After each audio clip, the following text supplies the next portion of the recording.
Hindi lahat ng mukhang matanda ay mabait, at hindi lahat ng kaluskos sa dilim ay daga lamang. Minsan, ang pinakapaya na tunok ay siyang susi sa pintuan ng katotohanang hindi mo gugustuhing buksan. Lena, hindi ka ba talaga makakatulog ng maaga? Tanong ni Tita Beth. Ang boses nito'y puno ng pag-aalala na pilit tinatago sa likod ng pilit na ngiti. Ang layo ng biyahe mo mula Maynila. Dapat pinahinga mo na lang ang sarili mo. Okay lang po, tita. Sagot ko. Pilit ding ngumiti. Ang totoo, ayokong matulog. Ang bahay na ito, ang simoing angin dito sa sitio Maligaya. Parang may pumipigil sa akin. Parang may bumubulong na hindi ko maintindihan. Isang kakaibang bigat ang dumagan sa akin mula nang tumapak ako sa lupang ito. Lupa na kinalahan ng lolo isko ko, lupa na pilit kong iniwan sa alaala. Ako si Elena Ramos, at hanggang sa mga sandaling ito, ang mundo ko ay umikot sa mga sterile na kulay na ospital, sa amoy ng alkohol at sa lohika ng agam. Isang nurse ako. At sa Maynila, ang aking siyudad, ang nga aswang, kapre, at manananggal ay mga karakter lamang sa mga kwentong pambata. Maalamat na nakatuwang pakinggan, pero hindi kailanman nagiging bahagi ng katotohanan. Ngunit ngayon, narito ako, bumalik sa probinsya, sa luma at malaking bahayng lolo isko, ang kanyang tagapag-alaga habang siya'y nilalabanan ang matinding lagnat na ayaw bumaba. Bakit nga ba kasi kailangan pang ikaw ang bumalik, Lena? Wala bang iba? Tanong ko sa sarili habang tinititigan ang kisame na pinakmulan ng makakaibang tunog. Sa Maynila, may aircon ako, may internet, may mga kaibigan. Dito, ang tanging tunog ay ang huning ng kuliglik at ang malalim na katahimikan na mas nakakatakot kaysa ingay. Bumangon ako at lumabas ng kwarto. Ang bahay ni Lolo Isko ay isang labirin ng lumang kahoy na may mga kagamitang pinaglipasan ng panahon. Ang bawat hakbang ko sa sahig ay naglilihang mahinang ingay na parang bawat galaw ko ay binabantayan. Palagi ko itong nakikita sa mga pelikula, ang lumang bahay sa liblib na lugar. Ngayon, ako ang bida sa sarili kong horror film. Nakakainis, gusto ko nang umuwi. Naisipan kong tingnan ang lolo ko. Dahan-dahan akong lumakad patungo sa kanyang silid. Ang ilaw sa pasilyo ay tanging nagbibigay liwanag. Sapat lang para makita ko ang nga anino na sumasayaw sa dingding. Habang papalapit ako, narinig ko ang mahina, halos hindi marinig na bulong. Parang orasyon, pero hindi ko maintindihan ang masalita. Manang Azon, tawag ko. Ang boses ko'y halos pabulong sa gitna ng katahimikan. Mula sa madilim na sulok ng kusina, lumitaw si Manang Azon. Siya ang dating kasambahay ni Lolo Isko, isang babaeng nasa ika-6 na dekada ng buhay. May pilat sa pisngi na nagbigay sa kanyang kakaibang anyo, ngunit ang kanyang nga mata ay tila puno ng pag-unawa. Kilala siya sa buong sitio Maligaya bilang isang mapagmahal at masipag na tao, laging handang tumulong sa nangangailangan. Ngunit sa mga sandaling ito, may kakaiba sa kanya. Nakayakap siya sa isang lumang banga, gawa sa luat, na tila ba ang banga ay isang sanggol. Ang mga mata niya ay bahagyang dilat, tila galing sa malalim na pag-iisip. Lena, bakit gising ka pa? Tanong niya. Ang boses niya ay malambing ngunit may bahid ng pagod. Pinipilit kong alisin ang tingin ko sa banga na tila ba may sarili itong buhay. Ngunit may magnetic force na humihila sa aking mamata. Galing po ako sa kwarto ni Lolo Isko. Nakita ko po kayo, sagot ko. Pilit kong tinatakpan ang pagtataka sa aking tinik. Bakit po kayo nasa kusina ganito gabi at ano po yang banga? Ngumiti si Manang Azon, isang ngiting hindi umabot sa kanyang nga mata. Ito, wala lang apo, matagal na ito sa amin. Ginagamit ko lang pang-imba ng mapanggamot ni Lolo Isko. Hindi ko lang mapakawalan dahil napakahalaga nito sa kanya. Marahan niyang hinaplos ang banga na para bang isang mahalagang alagang hayop. Ngunit may mali. Hindi pangkaraniwan ang paraan ng kanyang pahawak sa banga. Hindi pangkaraniwan ang tingin niya dito. At ang kakaibang bulong na narinig ko kanina, parang nanggaling sa kanya. Ngunit hindi ito Tagalog. Kanong po ba? Inhinisiyan ko siya. Masyado po kayong mapag-alaga kay Lolo. Alam kong pinagluluto niyo siya at lahat, pero may sakit na po siya manang azon. Kailangan niyo rin po magpahinga. Ayos lang ako, apo, sagot niya. At sa pagkakataong ito, tumingin siya diretso sa aking mamata. May kung anong malalim sa kanyang tingin na nakpatinding ang balahibo ko. Parang may sinasabi siya na hindi niya kayang sabihin. Matulog ka na. Mahaba pa ang araw bukas. Ngumiti lang ako at tumango. Kahit ang pakiramdam ko'y hindi ako makahinga ng maayos. Pagtalikot ko, naramdaman ko ang kanyang tingin sa aking likuran. Bumalik ako sa aking kwarto at sa bawat hakbang, narinig ko ang mahinang tunog ng banga na tila ba hinahagot-hagot ni Manang Azon. Humiga ako sa kama. Pilit na ipinikit ang aking mamata. Pero ang matunog ay mas lumakas. Kaluskos. Sa kizame. Hindi to daga. Masyadong mabigat. Masyadong malakas. Hindi lang sa kisame. Mula sa ilaling bahay. Parang may gumagapang. Mahinalang. Pero naroon. Pinilit kong huminga ng malalim. Lena, nurse ka, professional ka, napagod ka lang sa biyahe, wala kang nakita, wala kang narinig. Paulit-ulit kong sinasabi sa sarili ko, ngunit habang pilit kong kinukumbinsi ang sarili, isang bagong tunog ang bumulaga sa akin.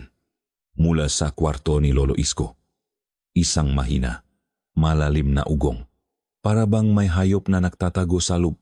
Hindi ito ang normal na tunong pahingang matanda. Mas malalim. Mas primitive. Bumangon ako muli. Ang puso ko ay malakas na kumakabok. Dahan-dahan, lumapit ako sa pintong kwarto ni Lolo. Nakabukas itong bahagya. Sumilip ako. Madilim ang loob. Ngunit mula sa gilid ng kurtina, may nakita akong anino. Hindi ito tao. Hindi rin ito hayop na pamilyar sa akin. Isang mabilis na galaw. Parang may kung anong lumukso mula sa kama ni Lolo patungo sa bintana. At pagkatapos, isang amoy. Amoy ngang sariwang dugo na sinamahan ng kakaibang. Mapanghi na simoy ngang lupa at ng kung anong hindi may paliwanag. Napakabilis ngang galaw kaya hindi ko na ito nakita. Ngunit ang amoy, iyon ang tumatak sa aking isip. Napakapit ako sa pader, pilit na pinapakalma ang sarili. Tumakbo ako papasok sa kwarto ni Lolo. Nandun pa rin siya. Himbing na himbing o baka tulok na tulok dahil sa sakit. Tiningnan ko ang bintana, nakasara ng mahigpit. Wala akong makitang anumang bakas na may dumaan. Hindi kaya. Guni-guni ko lang. Masyado ba akong napapagot? Ngunit ang amoy ng sariwang dugo, hindi iyon guni-guni. Niyakap ko ang sarili ko, pilit kong hinahanap ang lohika sa nangyayari. Nagpabalik-balik ang tingin ko mula sa himbing na Lolo patungo sa sarado na bintana. May pamilyar sa amoy na iyon, parang amoy ng karne. Umupo ako sa sahig sa tabing pintuan na kwarto ni Lolo Isko, hindi na makatulog. Pinilit kong ipikit ang aking mamata, ngunit ang bawat tunog mula sa labas ng bahay ay nagpapabundol sa aking puso. Ang simoy ng hangin sa gabi ay tila may dalang bulong at ang bawat kaluskos ng dahon ay parang yabag ng kung ano. Ito ang Sitio Maligaya, isang lugar na akala ko ay simple at payapa. Ngunit ngayon, ramdam ko ang bigat ng lihim na pumupulupot sa bawat sulok ng lumang bahay na ito. Tumingin ako sa paligid. Ang malumang larawan sa dingding, makagamitan na hindi ko maintindihan ang gamit. Isang maliit na altar sa isang sulok, may matuyong dahon at kakaibang bato, albularyo, bulong ko. Isa si Lolo Isko sa kanila. Ang makwento niya nun tungkol sa mga maligno at mga nilalang gabi na dati pinagtatawanan ko. Ngayon, hindi ko na sigurado kung alin ang mas nakakatakot. Ang makwento o ang katotohanan na unti-unting bumabalot sa akin. Naramdaman ko ang paglamig ng hangin sa paligid. Pilit kong hinahanap ang kumot na iniwan ko sa aking kwarto. Ngunit habang naglalakad ako pabalik, isang bagong sensasyon ang bumalot sa akin. Parang may humihinga sa likuran ko. Isang malamig na hininga na nagpadaloy ng kabamula sa aking lig hanggang sa aking gulugot. Bigla akong huminto. Walang ingay, walang tunog, ngunit ramdam ko ang presensya. Dahan-dahan akong lumingon. Walang tao, walang anino, puro dilim lang. Napakagat ako ng labi. Lena, ano bang nangyayari sa iyo? Bulong ko sa sarili. Masyado ka lang nag-iisip. Ngunit sa gilid ng aking paningin, sa gitnang dilim, may nakita akong mabilis na kislap ng pula. Hindi iyon apoy, hindi iyon ilaw, parang isang mata. Isang malaking, pulang mata na mabilis na naglaho. Nanginginig ang makamay ko. Kusa akong umatras hanggang sa maramdaman ko ang dingding sa aking likuran. Ang banga. Nasaan ang banga ni Manang Azon? Bumalik ako sa kusina, hinanap ko. Wala na. Hindi ko na ito nakita sa kung saan man. Manang Azon? Tawag ko ulit. Mas malakas na ngayon. Manang Azon, nasaan po kayo? Walang sagot. Ang bahay ay balot sa isang matinding katahimikan na tila ba si Nadia. Lumabas akong bahay. Lumapit sa kubo ni Manang Azon sa likod. Nakasarado.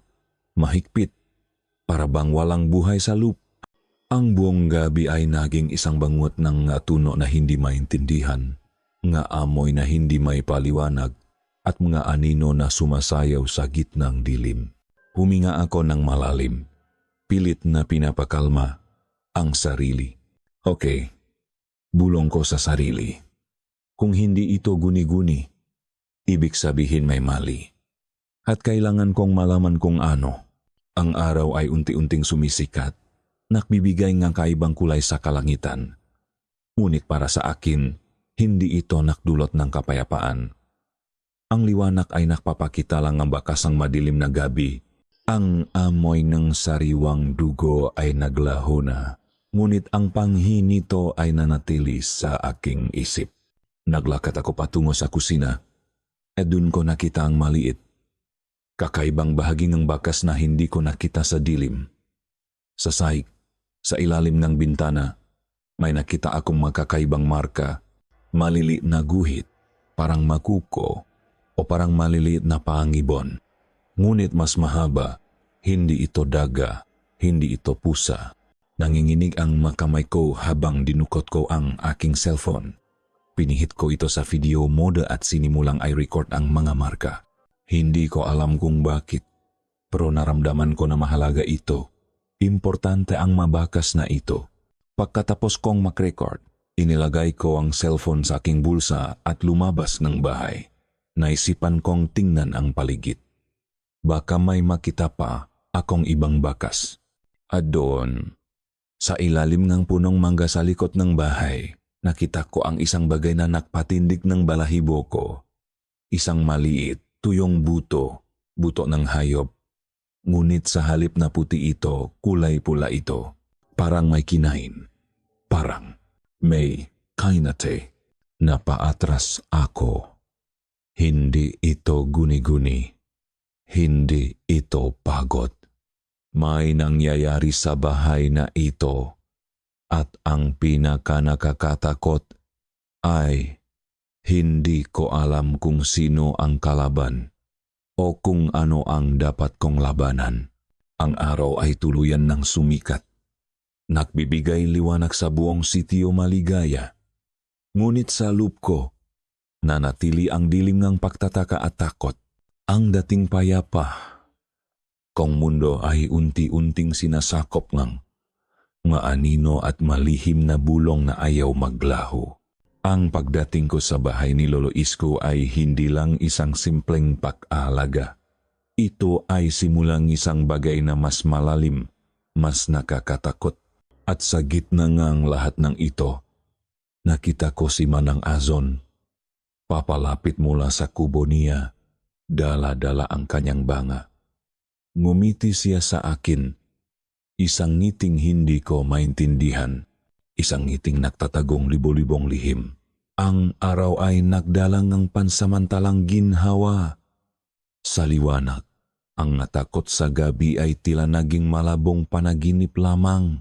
Ngunit ang amoy ng dugo, bagamat wala na, ay nanatili sa aking alaala. At ang magkakaibang marka sa sahig ng kusina. Pinilit kong kalimutan, pilit kong ipaliwanag, ngunit ang bawat pagsubok ko ay nagdulot lang ng mas matinding pagkalito. Naghanda akong agahan para kay Lolo Isko. Sinubukan kong maging normal, maging ang profesional na nurse na ako sa Maynila. Sinusukat ko ang kanyang temperatura, check ang pulso. Mahina pa rin siya.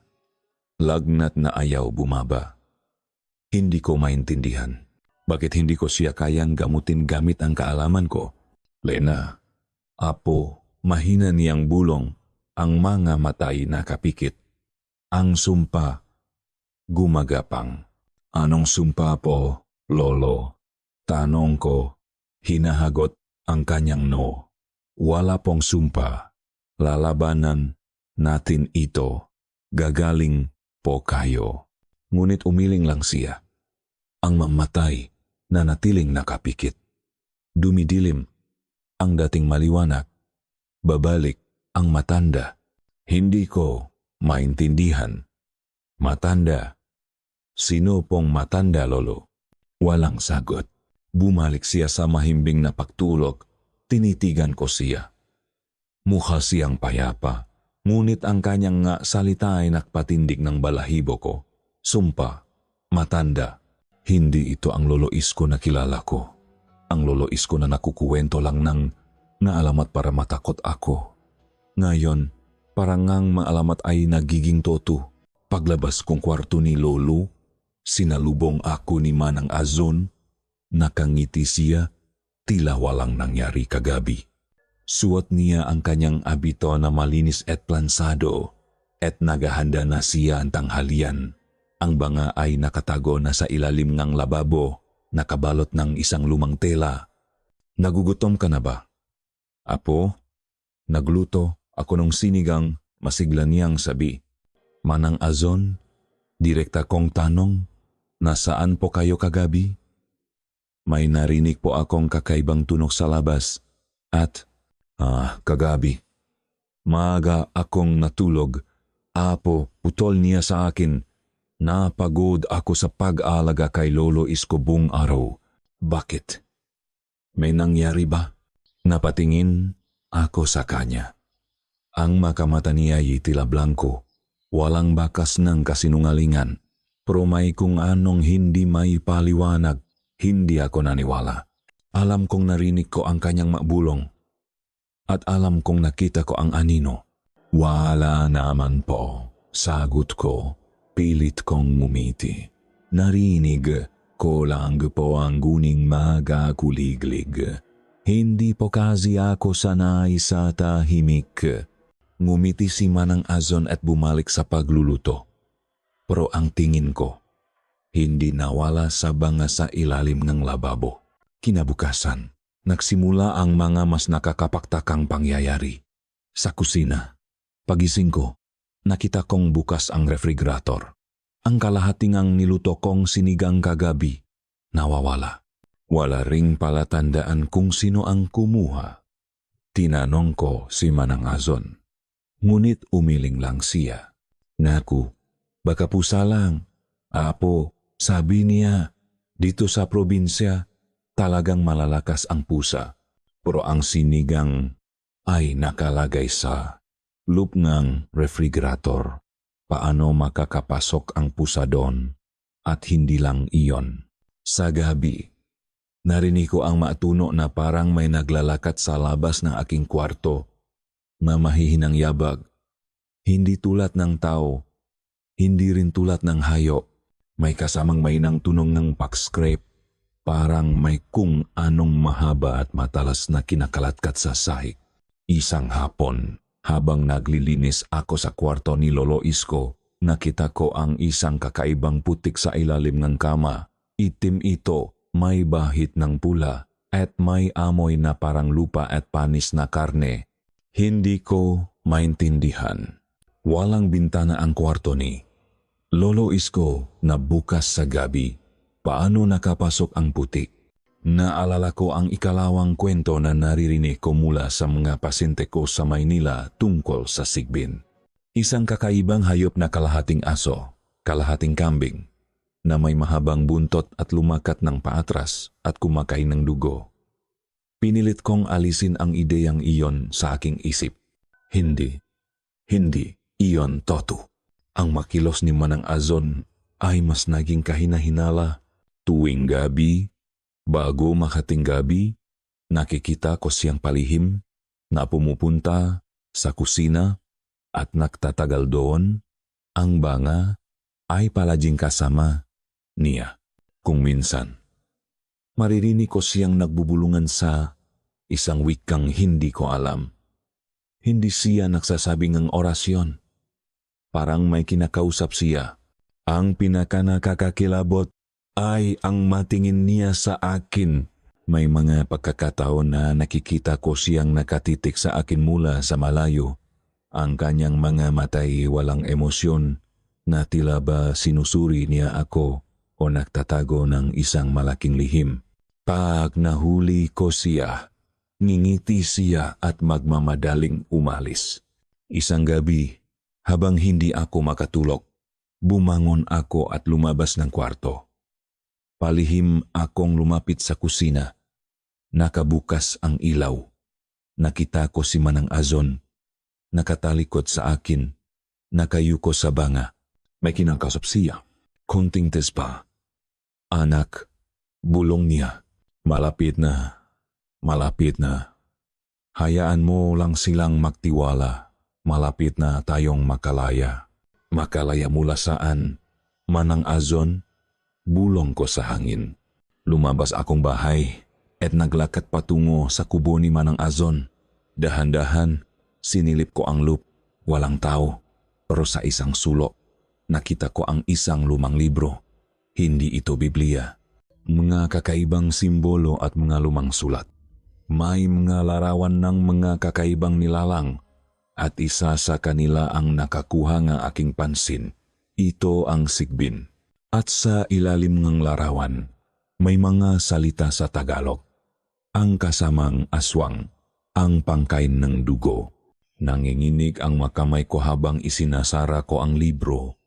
Bumalik ako sa bahay, ang utak ko'y punong nga tanong. Sino si Manang Azon? Ano ang binubulungan niya sa banga? At bakit may sigbin sa kanyang libro? Ang takot na dating malabo ay nagiging malinaw. Hindi na ito simpleng pagkabigla o pagtataka. Ito ay paghihinala. Isang nakakapanindig balahibong hinala. Kinabukasan, isang desisyon ang nabuo sa aking isip. Kailangan kong malaman ang katotohanan. Hindi ko na kayang mamuhay sa takot at pagdududa. Bilang isang nurse, isa akong mananaliksik. At bilang isang mananaliksik, gagamitin ko ang lahat ng kailangan para malaman ang katotohanan. Nagmaneho ako patungo sa pinakamalapit na bayan. Mga 2 oras ang biyahe. Nagpunta ako sa isang electronic store. Naghahanap akong isang bagay na makakatulong sa akin. Isang hidcamera. Isang maliit na device na kayang makrecord ng lahat ng nangyayari sa gabi. Bumalik ako sa sitio Maligaya. Dala ang maliit na package. Naghintay ako hanggang gabi, hanggang sa matulog na ang lahat. Palihim kong kinabit ang kamera sa isang madiskarteng lugar sa kusina, nakatago sa likod ng ilang lumang kagamitan. nakatutok sa lugar kung saan madalas pumupunta si Manang Azon. Humiga ako sa kama. Ang puso ko'y malakas na kumakabog. Hindi na ako natatakot sa kung ano ang maririnig ko. Mas natatakot ako sa kung ano ang makikita ko. Ang katotohanan. Ang dilim ay bumabalot sa sitio Maligaya. Ang makuliglik ay nagsimulang maguni. At sa gitna ng katahimikan, naramdaman ko ang paggalaw. Hindi ko na ito guni-guni. Nagsisimula na ang lahat. At sa pagkakataong ito, makakaroon akong patunay. Ang mayabag ay lumalapit. Mahina, palakas ng palakas, patungo sa kusina. Narinig ko ang pagbukas ng refrigerator. Isang mahinang ingayng plato na inilabas. At pagkatapos, isang tunog na nagpatindig ng balahibo ko. Isang parang slurp na sinundan ng mahinang kaluskos. Nanginginig ako. Pinilit kong huminga ng malalim. Humawak ako sa aking kumot. Bukas na ang araw, Manang Azon. Bulong ko sa sarili. Bukas, malalaman ko na ang toto. Ang maoras na sumunod sa pagkakabit kong hidden camera ay tila naglaro sa aking isip. Ang bawat tiktak nga orasan ay parang bombang malapit ng sumabok. Ang bulong nga gabi ay mas naging malinaw. Ang magakaluskos ay mas naging malakas. Hindi ako nakatulog. Nakahiga lang ako, nakadilat ang mga mata, naghihintay sa pagdating ng umaga, sa pagbubunya ng katotohanan na alam kong magpapabago ng lahat. Nang sumilip ang unang sinak ng araw sa bintana, agad akong bumangon. Walang pag-alinlangan, walang pagod. Ang tanging nararamdaman ko ay ang matinding kagustuhang malaman kung ano ang nangyayari sa bahay na ito. Palihim akong lumabas ng kwarto. Lumakat ng dahan-dahan patungo sa kusina. Ang kamera ay naroon pa rin. Nakatago sa likod ng lumang kaldero. Dahan-dahan ko itong inalis. Ang mga kamay ko'y nanginginig. Ang maliit na ilaw na senyales na nagre-record, ito ay patay na. Patunay na natapos na ang pag-record para sa gabing iyon. Bumalik ako sa aking kwarto. Isinara ng mahigpit ang pinto. Kinonekta ko ang kamera sa aking laptop. Ang aking puso'y halos lumabas sa aking dibdib. Pinindot ko ang play. Sa simula, walang kakaiba. Ang static na tanawin ng kusina sa dilim, naghihintay. Ilang minuto, pagkatapos ay 10 minuto, bago may nangyari. Narinig ko ang mahinang tunog ng pagbukas ng pinto ni Lolo Isko. Ang parehong tunog na narinig ko kagabi. Pagkatapos, ang mamahinang yabak na papalapit. Si Manang Azon. Lumitaw siya sa frame. Sa dilim, halos isang anino lang siya, ngunit ang kanyang mata ay nakikinang sa liwanag ng refrigerator nang buksan niya ito. Ang amoyng sariwang dugo na naramdaman ko kagabi ay tila muling sumapit sa akin. Kinuha niya ang nilutong sinigang o ang natitira at inilagay sa isang maliit na mangkok. Ang kanyang magilos ay dahan-dahan, halos malalim, walang pagmamadali, walang takot. Tila ba normal ang kanyang ginagawa. Ngunit ang sumunod ay ang nagpabago sa lahat. Dahan-dahan, lumapit siya sa ilalim ng babo. Kinuha niya ang banga na lagi niyang yakap, ang banga na punong lihim. Inilagay niya ito sa sahig at pagkatapos ay umupo siya sa harap nito. Ang mangkok na may sinigang ay inilagay niya sa tabing banga. Nakahinga ako ng malalim. Ano ang gagawin niya? Magtatago ba siya ng pera? O isang bagay na ilegal? Ano pa ba ang maaring mangyari? Niyuko ni Manang Azon ang kanyang ulo. At pagkatapos, ang tunog. Isang mahina, malalim na ungol. Hindi ito galing sa banga. Ito ay galing kay Manang Azon mismo.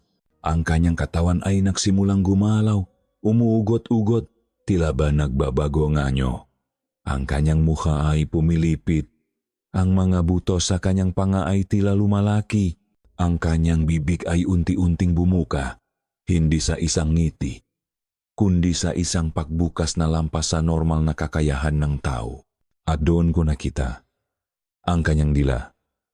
Isang mahaba, manipis, at mapulang dila ang dahan-dahang lumabas mula sa kanyang bibig. Mas mahaba ito kaysa sa normal na dila, at tila ba may mga butil-butil sa ibabaw nito na parang mga maliliit na sipsipin. Lumabas ito, lumabas pa, hanggang sa umabot sa mismong bibig ng banga. Napaatras ako sa upuan. Ang aking laptop ay halos mahulog. Hindi ako makahinga. Hindi ito toto. Pagkatapos, mula sa bibig ng banga, dahan-dahang lumabas ang isang anino. Isang maliit, galamay na anino. Sa una, hindi ko ito nakita ng malinaw. Ngunit habang lumalabas ito, unti-unting nahubok ang kanyang anyo. Ito ay payat, halos butot balat. Ang balat nito ay kulay abo, tila balat ng tuyong dahon. Ang mapaan nito ay parang sa kambing, ngunit may matutulis na kuko. Ang makamay nito ay parang kamay tao, ngunit mas mahaba ang daliri at may matatalim na kuko rin. Ang buntot nito ay mahaba at manipis. At sa dulo nito, may matulis na dulo, tila karayom. Ngunit ang nakakatakot ay ang mga mata nito. Pulang-pula, nakikinang sa dilim, na tila nga baga na umilaw sa loop ng isang yungib. Walang emosyon. Puro gutom. Ito ang sigbin. Ang sigbin na nabasa ko sa libro ni Manang Azon. At ang nilalang na ito ay lumabas mula sa banga ni Manang Azon. Sinimulan ng sigbin na sipsipin ang laman ng mangkok na may sinigang. Ang tuno ng pagluno nito ay malakas, parang sa isang hayop na matagal nang hindi kumakain. At habang nilalamon nito ang sinigang, unti-unting lumabas ang dugo mula sa dila ni Manang Azon. Hindi ko alam kung saan nanggagaling ang dugo. Ngunit ito ay dumadaloy mula sa kanyang dila patungo sa sigbin, na parabang nagpapakain siya sa kanya o nagbabahagi ng kanyang sarili. Nagsusuka ako, pero walang lumalabas. Nanginginig ang buong katawan ko at ang aking mga mata ay nakadikit sa screen ng laptop. Hindi ako makakilos, hindi ako makahinga. Ang manggalaw ni Manang Azon ay tila ritual. Ang kanyang muha, bagamat pilipit, ay nagpapakita ng isang kakaibang halo ng pagdurusa at pagtanggap. Hindi siya muhang masaya. Muha siyang napipilitan. Nang matapos ang sigbin sa pagkain, bumalik ito sa banga. Dahan-dahan, tila isang anino na nawawala sa kadiliman. At si Manang Azon, ang kanyang muha ay bumalik sa normal. Ang kanyang dila ay bumalik sa loop ng kanyang bibig. Pinunasan niya ang kanyang bibig gamit ang kanyang kamay at pagkatapos ay isinara niya ang banga. Bumalik siya sa pagtulog. Tila walang nangyari. Pero nakita ko ang lahat. Si Manang Azon, siya ay isang aswang. At ang sigbin na iyon, ito ang kanyang kasama. Ang lahat ng aking pagdududa, ang lahat ng aking pag-alinlangan ay biglang naglaho. Pinalitan ng purong takot. Isang takot na nanunuot sa aking buto, na nagpaparamdam sa akin na ako'y maliit at walang kapangyarihan. Hindi ito kwentong pambata. Ito ay katotohanan. At ako, si Lena, ang unit ng agam at lohika, ay nakatayo sa gitna ng katotohanan ito na tila isang dahon na tinatangay ng hangin sa isang malawak at madilim na kagubatan. Ang aking isip ay nagtatalo. Ano ang gagawin ko? Tumakas? Pero paano? Nasaan si Lolo Isko sa lahat ng ito? Alam ba niya? Naalala ko ang masalita ni Lolo Isko. Ang sumpa, gumagapang. Hindi, bulong ko. Hindi sumpa. Aswang. Si Manang Azon ay isang aswang. Ang aking laptop ay bukas pa rin. Nagpapakitang static na imaheng kusina. Ang banga ay nakatago na sa ilalim ng lababo. Ang lahat ay mukhang normal, pero alam ko ang toto. May narinig akong mahinang kaluskos mula sa pintuan ng aking kwarto. Napapitlak ako. Napatay ko ang laptop at nagkunwari akong tulog.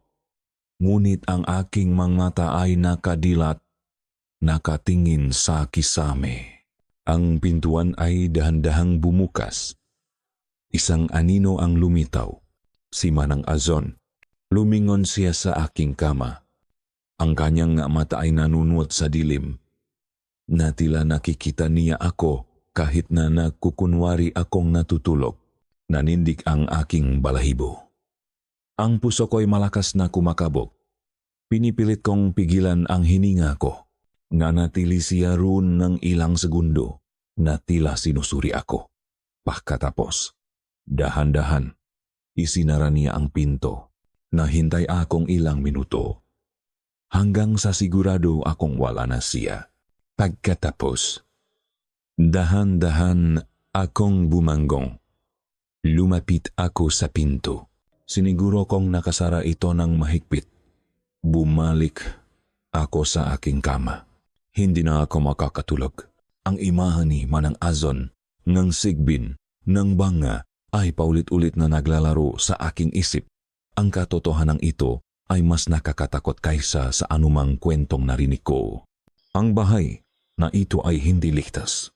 Ako ay nasa panganib at si Lolo Isko. Kung si Manang Azon ay isang aswang, ano ang koneksyon niya kay Lolo Isko? Bakit niya inaalagaan ang aking lolo? O mas nakakatakot pa, ano ang balak niya kay Lolo? Naramdaman ko ang paglamig ng hangin sa aking kwarto kahit na nakasarado ang bintana. Ang takot ay hindi na isang ideya o isang haka-haka. Ito ay isang malamig, nakakapanindig balahibong presensya na bumabalot sa akin. Pinilit kong mag-isip. Bilang isang nurse, kailangan kong maging kalmado, maging rasyonal. Pero paano kung ang kinakaharap ko ay lampas sa rasyonal? Napakapit ako sa aking mga braso. Kailangan kong umalis dito. Kailangan kong iligtas si Lolo Isko. Kailangan kong tawagan ang mga pulis o kahit sino. Kinuha ko ang aking cellphone. Walang signal. Napailing ako. Oo nga pala. Sitio Maligaya. Ang lugar na ito ay tila ba pinutol mula sa mundo.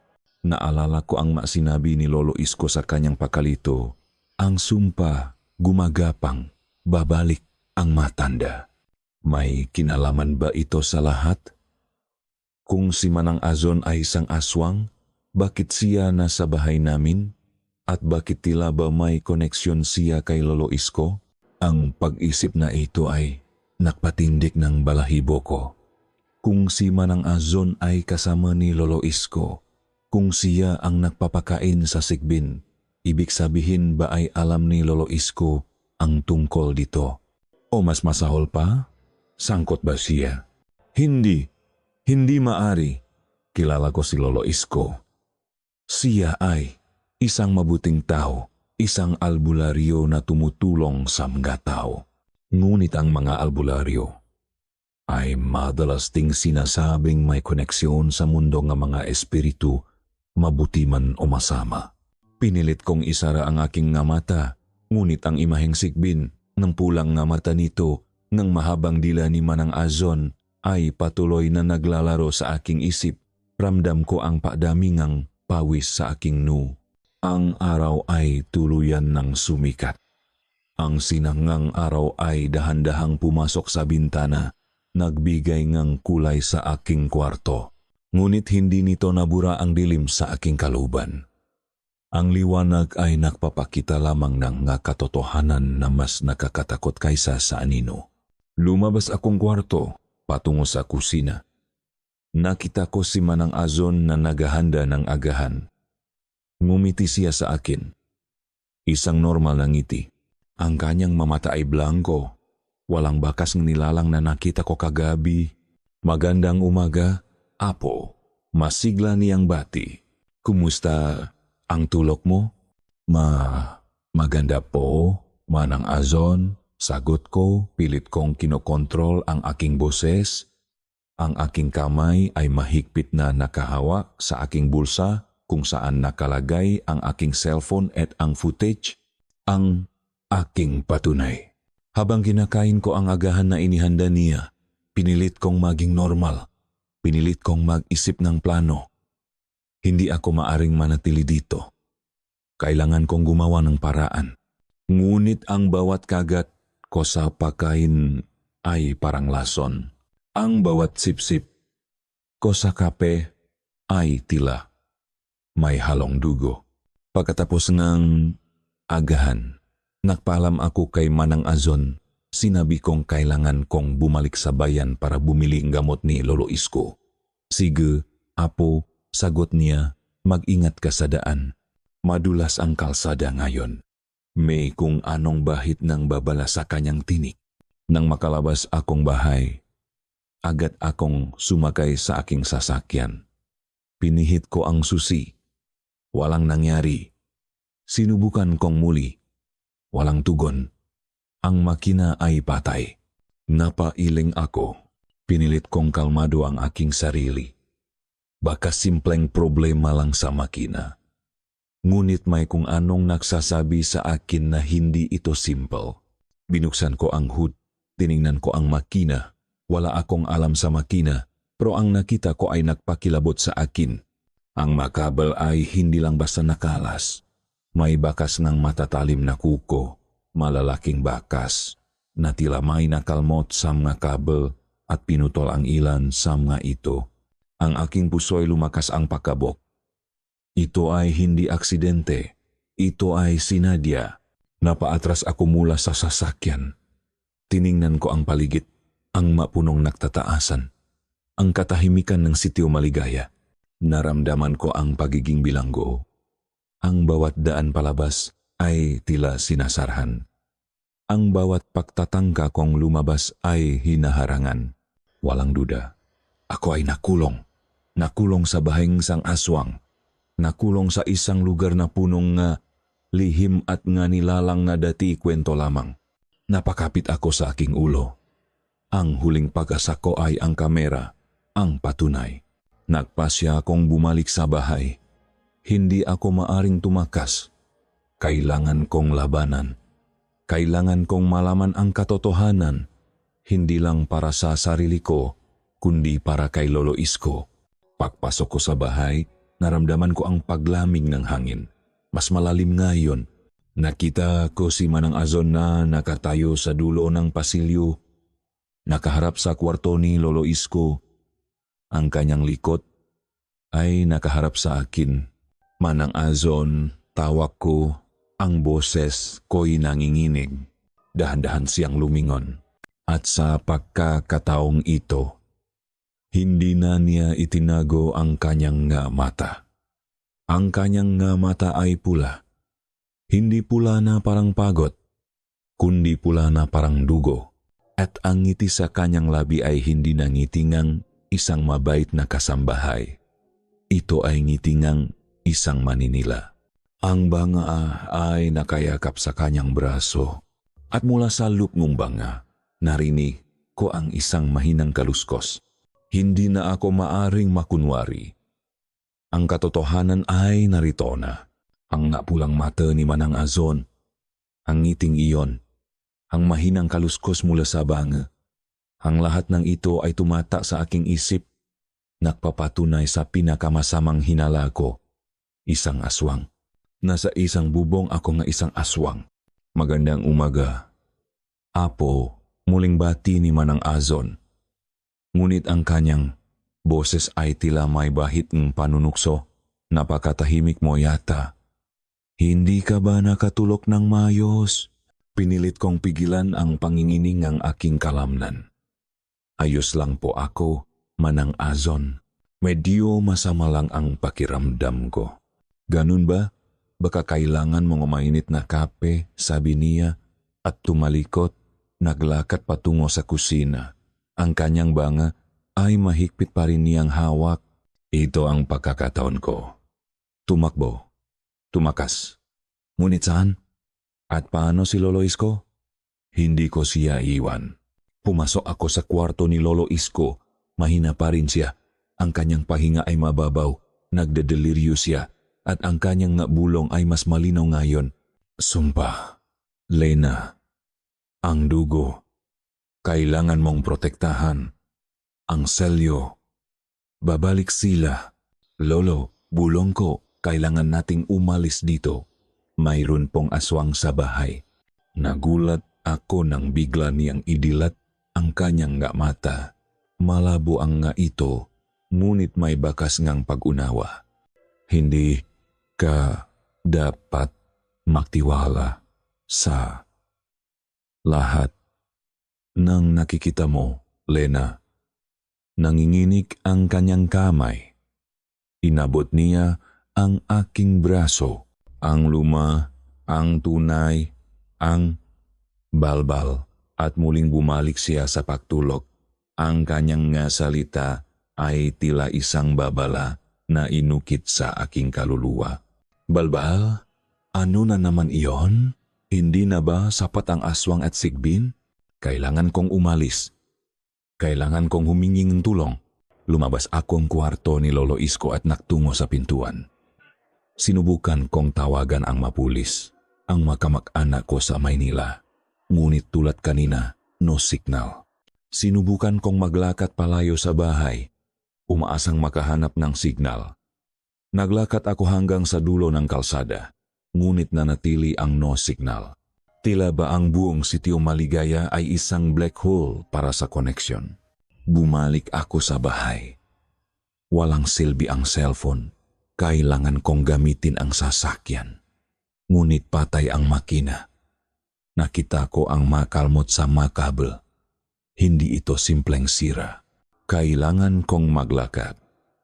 Kailangan kong umalis sa sitio Maligaya. Manang Azon. Kailangan ko pong lumabas sandali. Sabi ko, pilit kong nagpapanggap na kalmado. Kailangan kong maglakad-lakad. Sigurado ka, Apo? Tanong niya. Ang mapulang mata niya nanunuot. Mag-ingat ka. Mapanganib ang makalsada sa probinsya. Madilim at maraming nagtatago. May diin ang kanyang nga salita na tila ba isang babala. Naglakat ako palabas ng bahay. Ang aking puso'y malakas na kumakabok. Nagsimula akong maglakat patungo sa pangunahing daan palabas ng sitio Maligaya. Ang daan ay baku-bako, napapalibutan ang matatayok na puno at makapal na halaman, ang simoeng hangin ay malamig, at ang matuno ang kagubatan ay tila sumasabay sa bawat tibo ang aking puso. Habang naglalakat ako, napansin ko ang mataw sa paligid, ang mamagsasaka sa kanilang mga bukit, ang mga bata na naglalaro sa kalsada. Ngunit ang kanilang matingin, ang bawat isa sa kanila ay nakatingin sa akin. Hindi sa paraan ng pagbati, kundi sa paraan ng pagmamasid. Ang kanilang mamata ay punong takot at lungkot. Isang matandang babay ang nakatayo sa labas ng kanyang kubo. Nagdidiling ang halaman. Nang dumaan ako, tumingin siya sa akin. Ang kanyang mata'y puno ng pag-aalala. Binigyan niya akong mahinang po pagbati. Ngunit hindi siya ngumiti. Magandang umaga po, bati ko. Pilit na ngumiti. Hindi siya sumagot. Ibinaba niya ang kanyang tingin at nagpatuloy sa pagdidiling ng halaman. Ngunit naramdaman ko ang kanyang tingin sa aking likuran habang naglalakat ako. Mas lalo akong naglakat ng mabilis. Nakarating ako sa tulay na nakokonekta sa sitio Maligaya sa kalapit na bayan. Ngunit nang makarating ako doon, natigilan ako. Nakasara ang tulay. May nakalagay na malaking tabla na may nakasulat na sarado. Dahil sa pakumpuni, hindi ito maari. Walang mga manggagawa, walang kagamitan, at hindi mukhang bagong kumpuni. Tiningnan ko ang paligid. Walang tao, walang sasakyan. Nag-isa lang ako. May isang kalsada pa. Ang lumang daan patungong bundok. Ito ang pinakamahabang daan at mas mapanganib. Ngunit wala na akong pagpipilian. Naglakat ako papunta sa lumangdaan. Ang nga puno ay mas matataas, mas makapal. Ang sikat na araw ay halos hindi makapasok. Ang matunong gubat ay mas malakas, mas nakakatakot. Habang naglalakat ako, nakarinig akong mahinang kaluskos sa mga dahon. Tumigil ako. Walang ingay. Nagsimula akong maglakat muli at muling narinig ko ang kaluskos. Mas malapit. May tao ba diyan? Tawag ko. Ang boses ko ay nangingini. Walang sagot. Ngunit naramdaman ko ang paggalaw sa likod ng mahalaman. Isang mabilis na anino.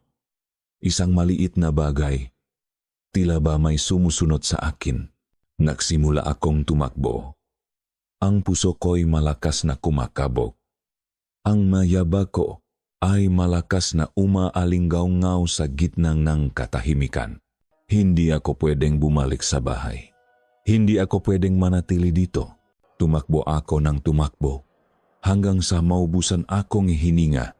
Napahinto ako, yumuko at hinahabol ang aking pahinga.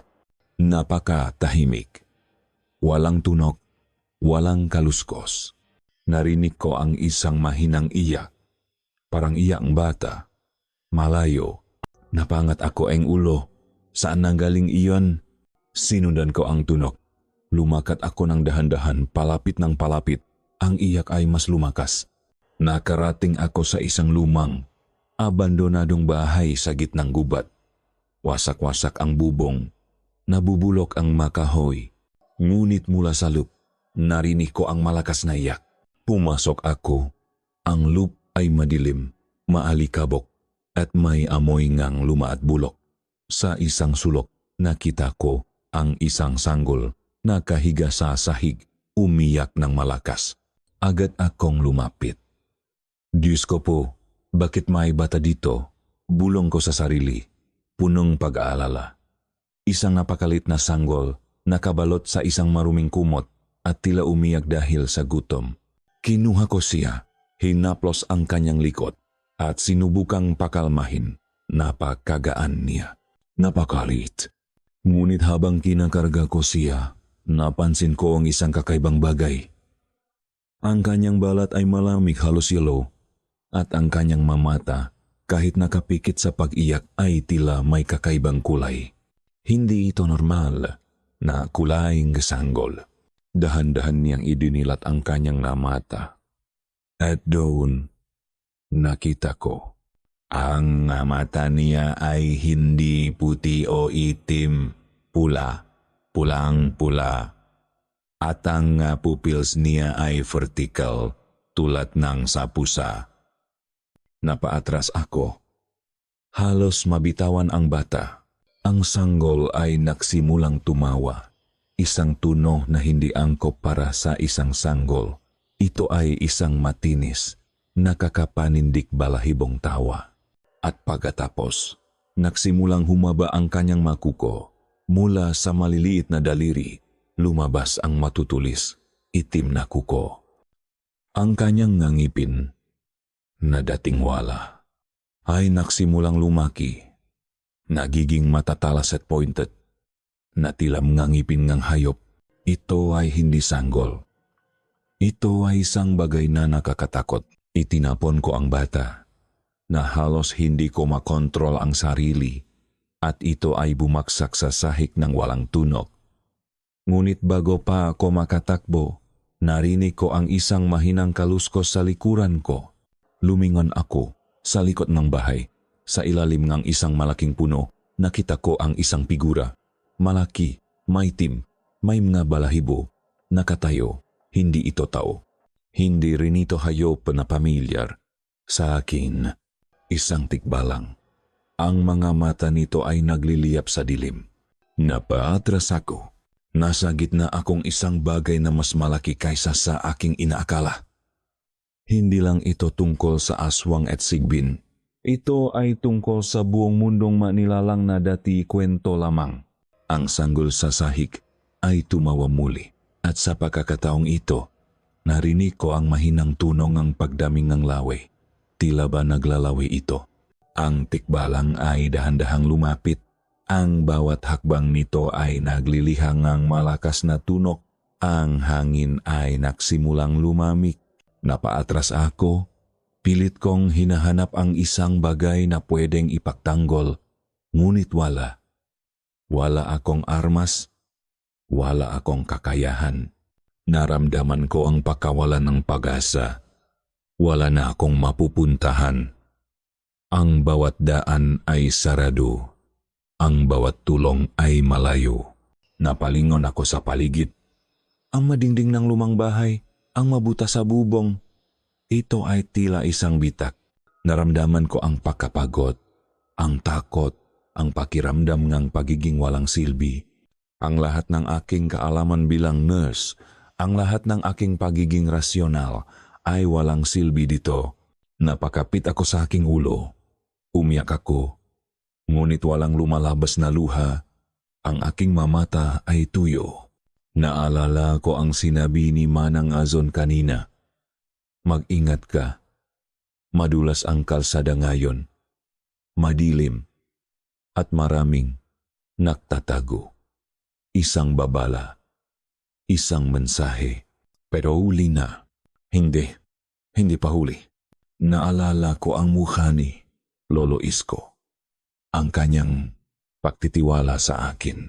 Ang kanyang mabulong tungkol sa dugo at selyo.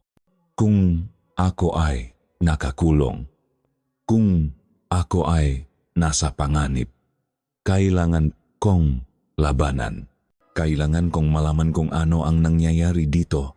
Hindi lang para sa sarili ko, kundi para kay Lolo Isko at para sa mga taong sitio Maligaya. Naglakad ako palabas ng lumang bahay. Ang tikbalang ay nakatayo pa rin sa ilalim ng puno. Nakamasid sa akin, hindi ito umaatake, para bang naghihintay lang. Bumalik ako sa daan. Walang direksyon, walang plano. Ang tanging alam ko ay hindi ako susuko. Habang naglalakad ako pabalik sa bahay ni Lolo Isko, ang aking isip ay nagsimulang mag-organisa. Ang banga, ang sigbin, si Manang Azon, si Lolo Isko at ang kanyang mabulong, ang tikbalang, ang sanggol laswang. Ang lahat ng ito ay konektado. At ako, Lena, ang nasa gitnang lahat. Ang araw ay unti-unting lumulubog. Ang mga kuliglig ay nagsisimulang maguni. Ang mga anino ay humahaba. At sa dulo ng kalsada, nakita ko ang bahay ni Lolo Isko. Ang ilaw salop ay nakasindi. At sa bintana, nakita ko ang isang anino, si Manang Azon. Nakatayo, nakatingin sa labas, naghihintay. Alam niya na babalik ako. Napakapit ako sa aking dibdib. Ang takot ay naroon pa rin. Ngunit sa pagkakataong ito, may kasama ng pagpapasya. Haharapin ko siya. Haharapin ko ang lahat ng ito. Dahan-dahan akong naglakad patungo sa bahay. Ang bawat hakbang ay parang isang bagong simula. Ang bawat tibok ng aking puso ay nagsasabing, labanan mo, Lena, labanan mo. Pumasok ako sa bahay. Ang bawat hakbang ay sinamahan ng malakas na kabo ng aking dibdib. Ang ngiti ni Manang Azon, ang kanyang pulang mamata, at ang kaluskos mula sa banga ay nakaukit na sa aking isip. Alam kong hindi na ako maaring magkunwari. Ang laban ay narito na. Manang Azon, mariin kong sabi. Ang boses ko'y matatak sa kabilang ang panginginig ng aking kalamnan. Kailangan nating mag-usap. Ano ang nangyayari sa bahay na ito? Ano ang kayo? Lumingon siya. Ang kanyang pulang maamata ay nanunuot sa akin. Ang ngiti niya'y lumawak. Ngunit hindi ito nagdulot ng kapayapaan. Sa halip, isang lamig ang gumapang sa aking katawan. Ang mga mata ko, Apo, nagtataka ka ba? Bulong niya. Ang boses niya'y malalim at tila may ibang tunog. Hindi ka na ba naniniwala sa makwentong lolo mo? Lumapit ako. Ang aking makamao ay nakakuyom. Nakita ko ang sigbin. Nakita ko kayo. Hindi na ito kwento, Manang Azon. Ito ay totoo at gusto kong malaman ang katotohanan. Biglang nagbago ang kanyang ekspresyon. Ang ngiti ay nawala at pinalitan ng isang matinding kalungkutan. Ang kanyang nga mata, bagamat pula, ay tila punong-punong pagdurusa. Ang katotohanan, Lena, mahina niyang sabi, ay mas mabigat kaysa sa iniisip mo. Nagulat ako. Hindi ito ang inaasahan kong reaksyon. Inasahan ko ang pag-atake, ang pagtanggi, ang pagbabanta. Ngunit ang kalungkutan sa kanyang mukha ay nakpakalma sa akin, ngunit panandalian lamang. Sino ka talaga, Manang Azon? Tanong ko, bago pa siya makasagot. Isang mahinang ungol ang narinig namin mula sa kwarto ni Lolo Isko. Agad kaming napalingon. Lolo! Sigaw ko at tumakbo patungo sa kanyang silid. Sinundan ako ni Manang Azon. Nakaupo si Lolo Isko sa kanyang kama, ang kanyang nga matay na kadilat. Hindi na malabo ang kanyang tingin, sa halip mayroong isang matinding pagkilala. Nakatingin siya kay Manang Azon at pagkatapos ay sa akin. Lena, Azon, mahina niyang sabi. Ang kanyang boses ay nanginginig ngunit malinaw. Panahon na para malaman niya. Nagtataka akong tumingin kay Lolo Isko, pagkatapos ay kay Manang Azon. Ang mukha ni Manang Azon ay puno ng takot at lungkot. Lolo, ano po ang sinasabi niyo? Tanong ko. Huminga ng malalim si Lolo Isko. Si Manang Azon. Hindi siya kalaban, Lena. Siya ang aming tagapagtanggol. Siya ay isang aswang. Ngunit siya ay isa sa amin. Nabigla ako.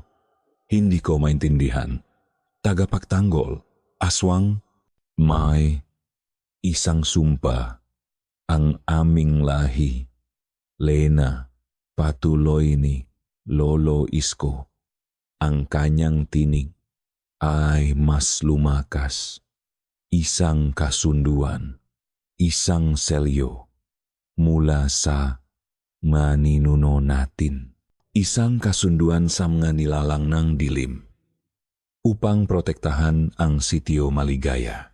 Ang aking utak ay nagsimulang magproseso ang impormasyon. Ngunit ito ay napakabilis. Protektahan? Aswang? Lolo, ano po ang sinasabi niyo? Tumango si Manang Azon. Ang kanyang nga matay punong luha. Totoo ang sinasabing lolo mo, Lena.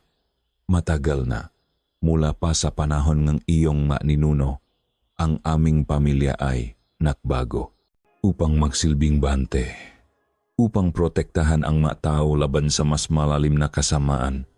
Ang sigbin, siya ay bahagi ko. Ang bahagi ng aking kaluluwa na selyado sa bangang ito, ang aking kalakasan, ang aking sumpa, ang Maaramos. Ang lahi ninyo ay maalbularyo. Lena, paliwanag ni Lolo Isko. Hindi lang basta manggagamot, mabantay. Kami ang nakpapanatili ng balanse, ang nakpapanatili ng selyo. Ang kasunduan ay may isang aswang na maninirahan kasama namin sa ilalim ng aming pangangalaga at bilang kapalit, magiging protektor siyang sitio Maligaya. Si Manang Azon ang bantay na iyon. Ang kanyang sigbin, ito ang pinakamadilim niyang bahagi na aming kinontrol upang hindi siya tuluyang kainin ng kasamaan. Ang aking mundo ay gumuho. Ang lahat ng aking nalalaman ay biglang nagbago. Ang aswang na kinatakutan ko ay isang tagapagtanggol. Ang banga ay isang bilangguan. Ang sigbin ay isang bahagi ng kanyang kaluluwa. Ngunit, kung gayon, bakit ngayon? Tanong ko. Ang aking boses ay nanginginig. Humihina na ako.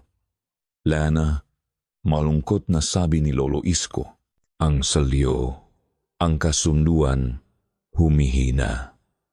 Nagpaparamdam na ang mas matandang kasamaan, ang manilalang na matagal nang natutulog, at sila gutom sa magakaluluwa.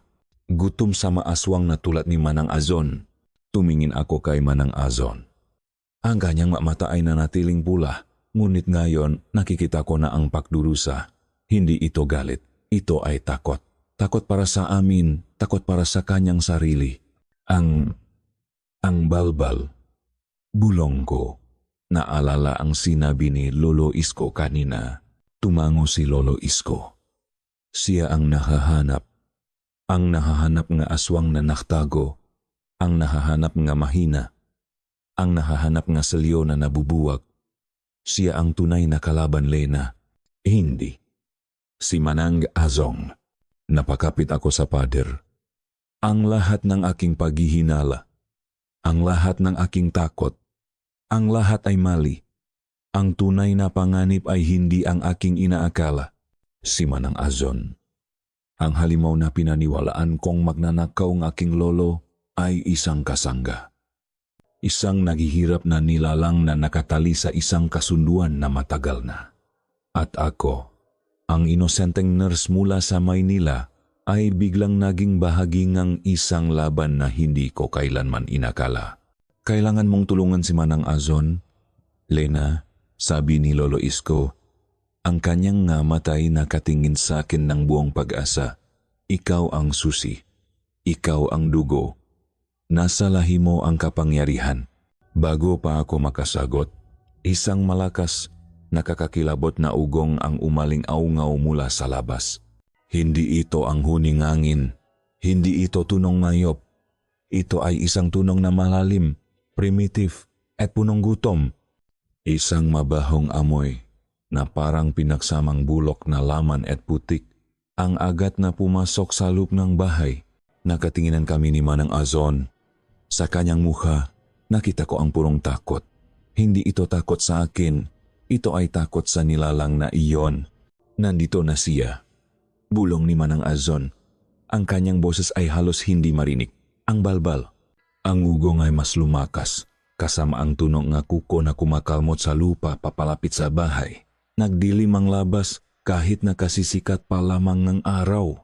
Tila ba ang lahat ng liwanag ay sinisipsip ngang papalapit na nilalang. Ang ugong ng balbal ay umaling-aungaw sa buong bahay. Nagpapayanik sa lumang kahoy at nagpaparamdam sa amin ng matinding takot. Ang amoy ngang bulok na laman at putik ay mas lalong lumakas. Na tila ba ang mismong hangin ay nabahiran ng kasamaan. Nakatinginan kami ni Manang Azon, ang kanyang mga matay puno ngang pagkasindak, at nakita ko ang refleksyon ng takot sa sarili kong mga mata. Nandito na siya, bulong ni Manang Azon. Ang kanyang tinig ay nanginginig. Ang balbal, hindi tayo ligtas dito, Lena. Naramdaman ko ang lamig na gumapang mula sa aking mapa, umaakyat sa aking gulugot. Ang balbal, ang tunay na kalaban. Hindi isang kwento, hindi isang haka-haka, ito ay totoo. At narito siya. Huminga ng malalim si Lolo Isko.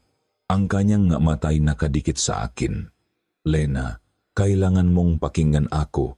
Ngayon na, ang balbal, siya ang pinakamatandang aswang. Hindi siya tulad ni Azon. Siya ay purong gutom.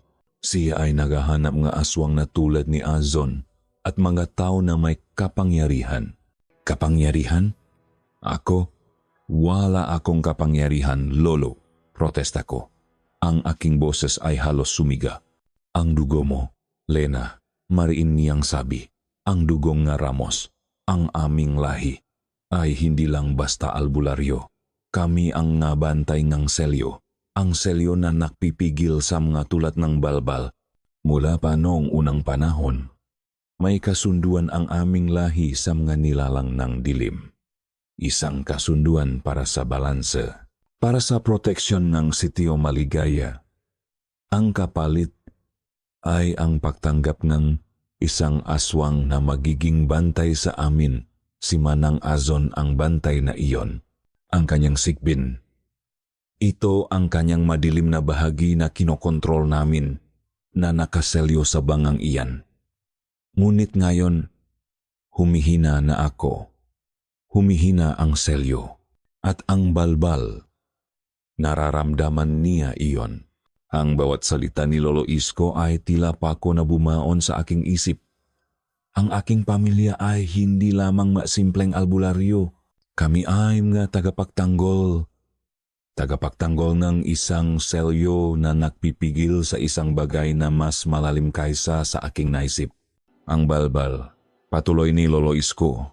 Ang kanyang tinig ay mahina na ulit. Siya ay ang nagbabago ng mapatay. Ang kumakain ng laman. Hindi siya namamatay sa liwanag ng araw. Kailangan mo kakaibang lakas. Kakaibang pananampalataya. Paano? Lolo, paano ko gagawin yan? Ang puso mo, Lana. Ang pusong Ramos. Ang pagmamahal mo sa amin. Ang iyong dugo. Nagulat ako. Ang dugo ko? Ano ang kinalaman ng dugo ko?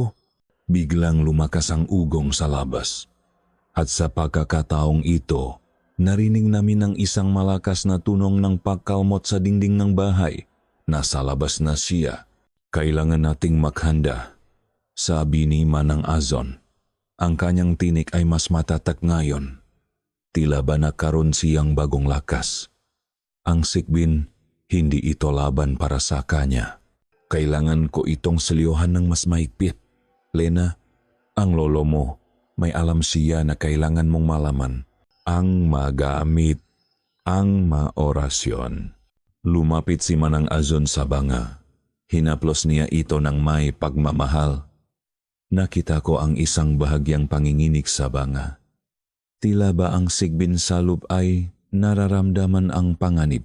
Ano ang kailangan kong gawin? Tanong ko. Ang aking utak ay nagmamadaling mag-isip. Ang libro ni Lolo Isko. Sabi ni Manang Azon, ang lumang libro, mayroon siyang malihim na kailangan mong malaman. Nga orasyon, nga sangkap, ang makahinaan ng balbal. Tumakbo ako patungo sa library ni Lolo Isko. Isang maliit na kwarto na puno nga alikabo at mga lumang libro. Kinailangan kong hanapin ang mga libro na binanggit niya. Salop ngang isang lumang cabinet. Nakita ko ang isang kahon. Binuksan ko ito. Sa loop, naroon ang malumang libro. Nakasulat sa Tagalog na may kakaibang masimbolo. Mayroon ding matuyong dahon, maliliit na bato, at isang maliit na botelya na may lamang kakaibang likido. Ito ang magamit ng albularyo. Kinuha ko ang pinakamakapal na libro. Ang pamagat nito ay ang maselyo ng araw at dilim. Binuksan ko ito. Sa unang pahina, may nakasulat na isang orasyon na sinamahan ng isang ilustrasyon ng isang tao na lumalaban sa isang nilalang na may pakpak at matatalas na kuko. Ito ang balbal. Habang binabasa ko ang orasyon, naramdaman ko ang isang kakaibang init na gumapang sa aking katawan. Ang mga salita ay tila may sariling buhay, nag-alab sa aking makamay. Lena, sigaw ni Manang Azon, bilisan mo. Lumabas akong library. Nakita ko si Manang Azon na nakatayo sa tabi ni Lolo Isko, hawa-hawa ang banga. Ang mamata niya ay nakatingin sa akin, punong paasa. Ang balbal, sabi ni Manang Azon, siya ay natatakot sa liwanag ng pananampalataya. Ang iyong dugo, Lena, ay may kapangyarihan, kapangyarihan na galing sa iyong mga ninuno. Ang maorasyon, ang masangkap, kailangan mo itong gamitin. Ang bahay ay nagsimulang umalok ng malakas. Ang tunog ng kuko na kumakalmo sa dingding ay mas lumakas. Nandiyan na siya. Sigaw ko. Ngunit sa halip na atakihin kami ng balbal, isang kakaibang bagay ang nangyari. Ang makuko ay tila bumalik.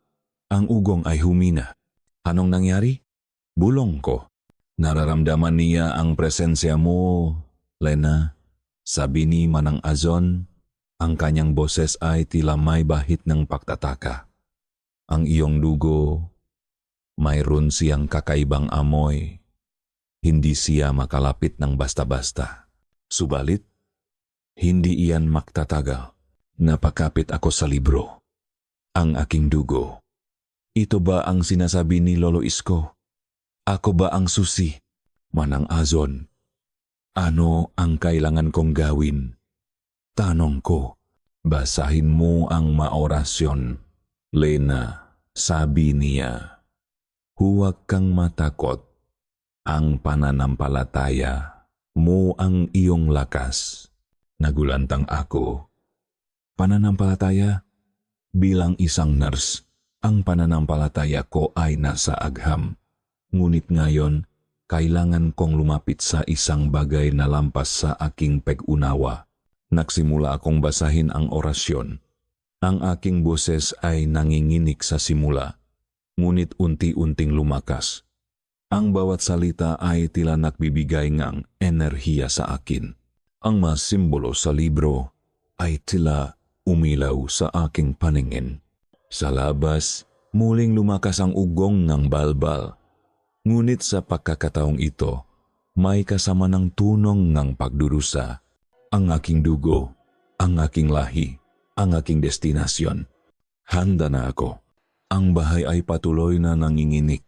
Ang matunong pagkalmot at pagugong ay nagpapaalala sa amin ng presensyang balbal. Ngunit sa gitna ng kaguluhan, isang kakaibang kalmado ang bumalot sa akin nang sinimulan kong basahin ang orasyon. Ang masalita, bagamat hindi ko lubos na naunawaan, ay tila may sariling kapangyarihan. Naramdaman ko ang init na gumapang sa aking nga ugat, na parang dugo nga ang aking nga ninuno ang dumadaloy sa akin, nagbibigay ngang lakas. Tama, Lena, sigaw ni Manang Azon. Iyan, kailangan mong malaman ang lahat ng iyan. Ito ang iyong pamana. Ang bawat salita ko ay tila nakpapalayo sa balbal. Ang ugong ay humina at ang kalmot ay naglaho. Ito ay panandalian lamang.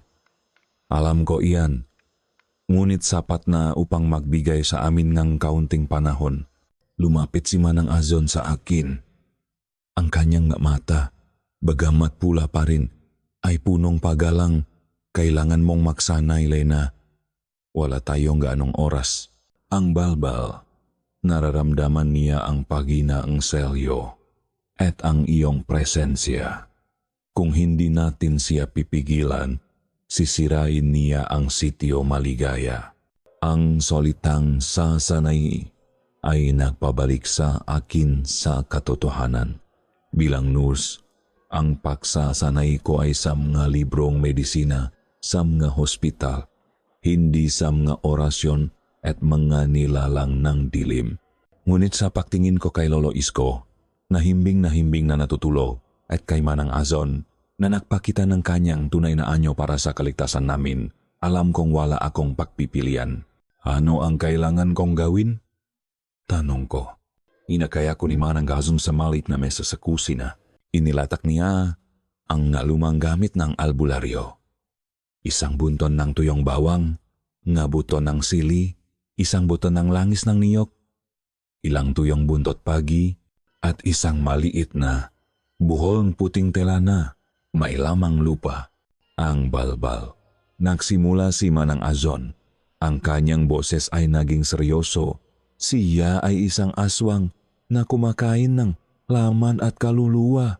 Hindi siya tulad ko, Lena. Ang aming lahi ay pinili na maging bantay. Ngunit ang matulad niya, sila ay purong kasamaan.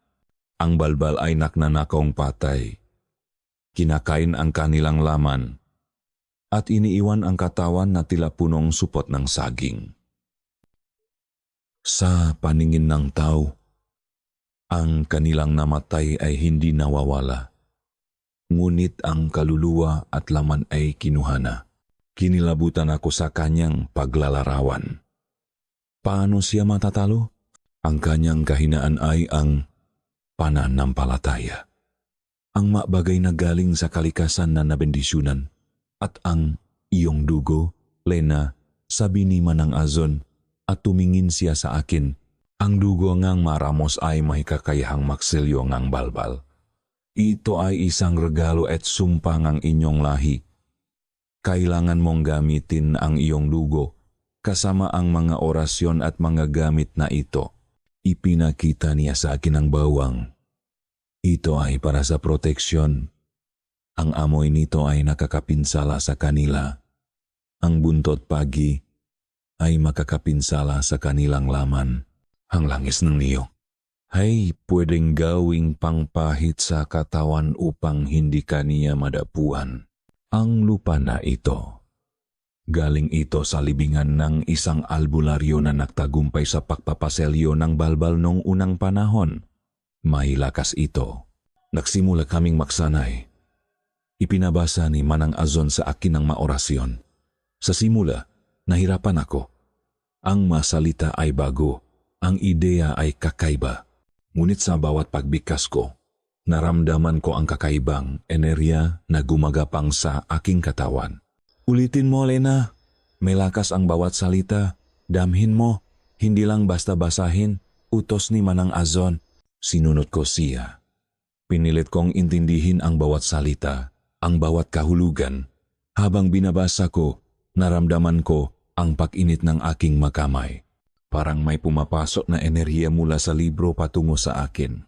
Ngayon, ang paggamit ng buntot bagi. Sabi ni Manang Azon, hawakan mo ito. Isipin mo ang iyong galit sa balbal, ang iyong kagustuhang protektahan, ang lolo mo, ang sitio maligaya. Hinawakan ko ang tuyong buntot pagi. Ito ay matigas at magaspang. Isinara ko ang aking mamata, inisip ang balbal, ang kanyang ugong, ang kanyang makuko. Inisip ko ang takot na naramdaman ko nang makita ko ang pulang matang sanggol.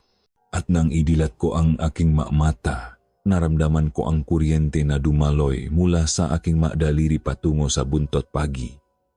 Tila ba ang buntot pagi ay naging extension ng aking sarili? Mahusay, Lena. Nginisya ni Manang Azon. Nararamdaman mo na ang lakas. Ngayon, ang dugo. Nagulat ako. Ang dugo? Paano po? Kumuha siyang isang maliit na kutsilyo. Hindi kailangan ng marami. Isang patak lamang. Ihahalo natin ito sa langis ng niyog. Ang iyong dugo ang magpapatibay sa selyo. Ito ang magiging proteksyon mo laban sa kanya. At ito rin ang magiging sandata mo. Nanginginig ang makamay ko nang iabot ko ang aking daliri. Hinawakan niya ito ng mahigpit at dahan-dahang kinamot ang aking daliri. Isang patang dugo ang lumabas at hinayaan kong pumatak ito sa langis ng niyog. Ang langis ay biglang nagibang kulay, naging bahagyang mapula at tila kumikinang. Ang iyong dugo, Lena, ay may bakas ang selyo, sabi ni Manang Azon. Ang lolo mo, siya ang huling albularyo na may ganitong kakayahan. Ngayon, ikaw na, kailangan mong maging handa. Nakpatuloy kami sa paksasanay sa lilim ng lumang bahay. Tinuruan niya ako kung paano gumawa ng mga proteksyon gamit ang bawang at asin. Kung paano makpahit ng langis sa aking katawan. Kung paano makbikas ng mga orasyon ng may kapangyarihan. At sa bawat sandali, naramdaman ko ang pagbabago sa akin. Ang takot ay hindi nawawala, ngunit nakaroon na akong kontrol. Nakaroon akong layunin. Kailangan mong maintindihan. Lena, sabi ni Manang Azon, ang kanyang matay nakatingin sa labas ng bintana. Ang balbal ay mautak. Hindi siya basta-basta umaatake. Hahanapin niya ang kahinaan mo. Hahanapin niya ang kahinaan ng lolo mo. Kailangan nating maging handa. Nagbigay siya sa akin ng isang maliit na bag. Ito ang iyong gamit. Huwag mong iwanan. Ang iyong buhay ay nakasalalay dito. Ang araw ay unti-unting lumubog. at ang dilim ay nagsimulang bumalik sa sitio Maligaya. Ang makuliglig ay nagsimulang maguni. Ang hangin ay lumamig. Ngunit ngayon, mayroon na akong armas. Mayroon na akong kaalaman. Mayroon na akong layunin. Naramdaman mo ba? Bulong ni Manang Azon. Tumango ako. Isang mahinang ugong. Isang amoy. Mas malapit na siya ngayon. Naramdaman ko ang kuryente sa aking madaliri. Ang kapangyarihan ng dugo ko sa langis. Hawak ko ang libro, ang buntot pagi. At sa gitnang lahat ng iyon, narinig ko ang isang mahinang kaluskos. Hindi sa labas ng bahay, kundi sa loob, mula sa kwarto ni Lolo Isko. Nakatinginan kami ni Manang Azon. Ang kanyang mukha ay puno ng pakabigla.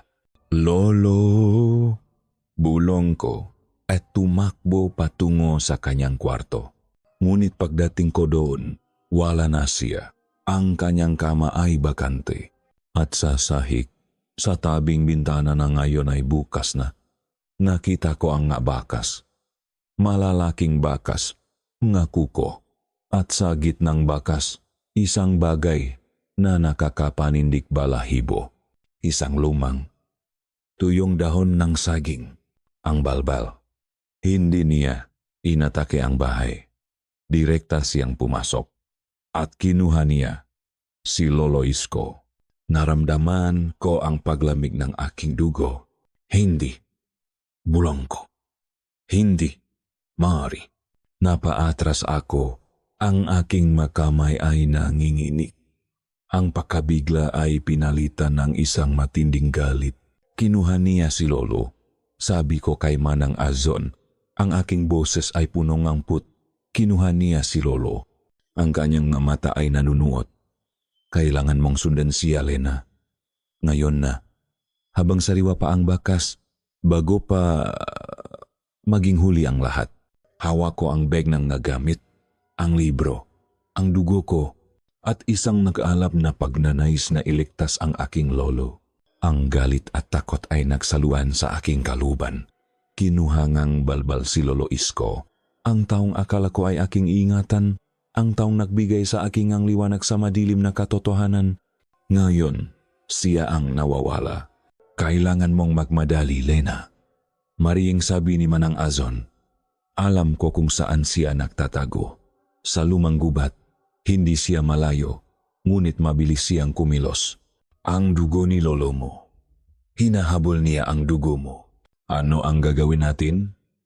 Tanong ko. Ang aking tinig ay nanginginig pa rin sa galit. Ako ang magpapabagal sa kanya. Sabi ni Manang Azon, ang kanyang mga matay nagniningas. Pero ikaw, Lena, ikaw ang tatapos sa kanya. Kailangan mong gamitin ang lahat ng itinuro ko sa iyo. Huwag kang mag-alinlangan. Ang iyong dugo ang iyong sandata. Hinawakan ko ng mahigpit ang bag ng magamit.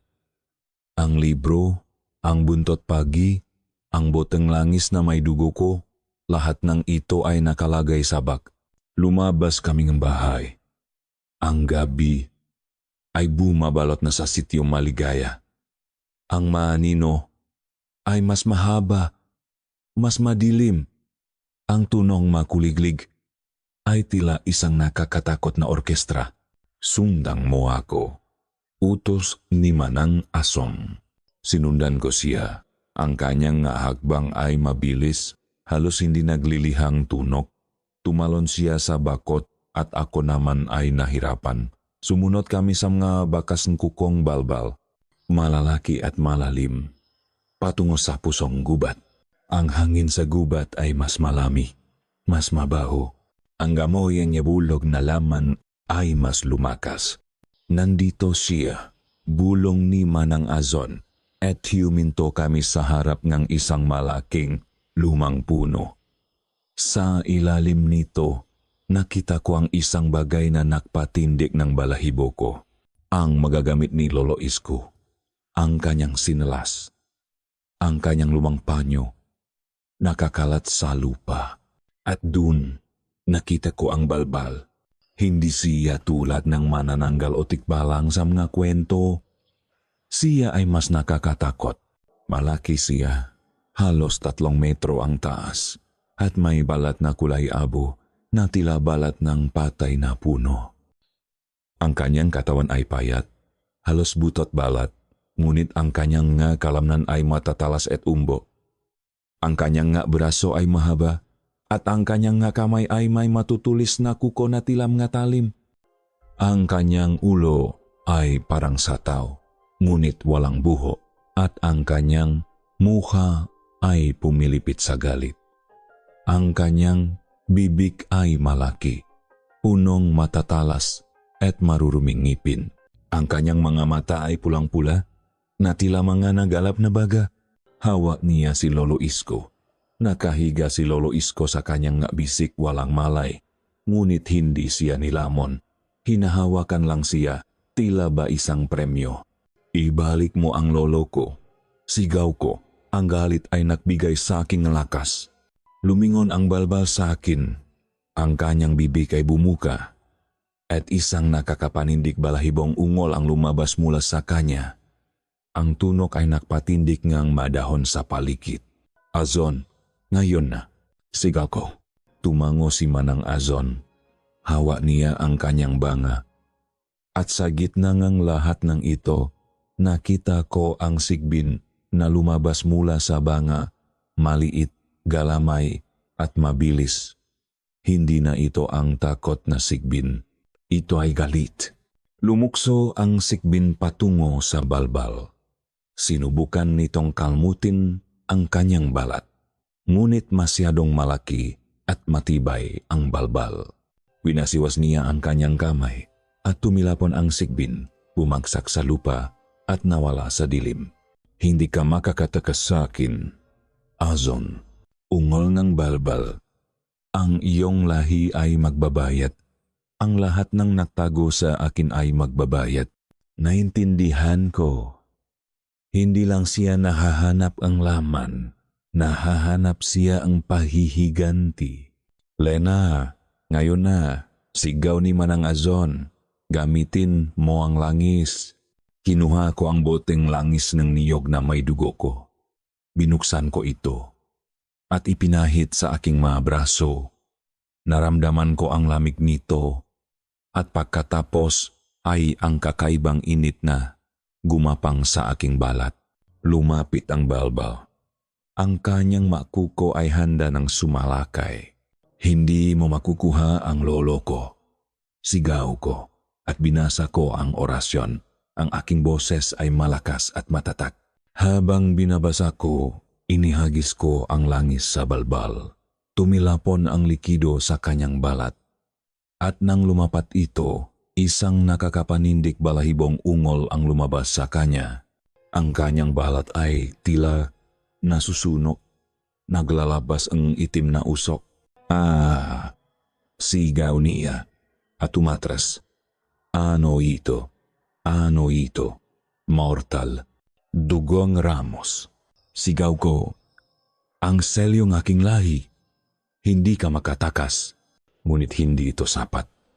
Ang kanyang balat ay mabilis na nak-regenerate. Lena, ang buntot pagi. Sigaw ni Manang Azon. Sa puso, sa kanyang puso, hawak ko ang tuyong buntot pagi. Ito ay nagliliwanag.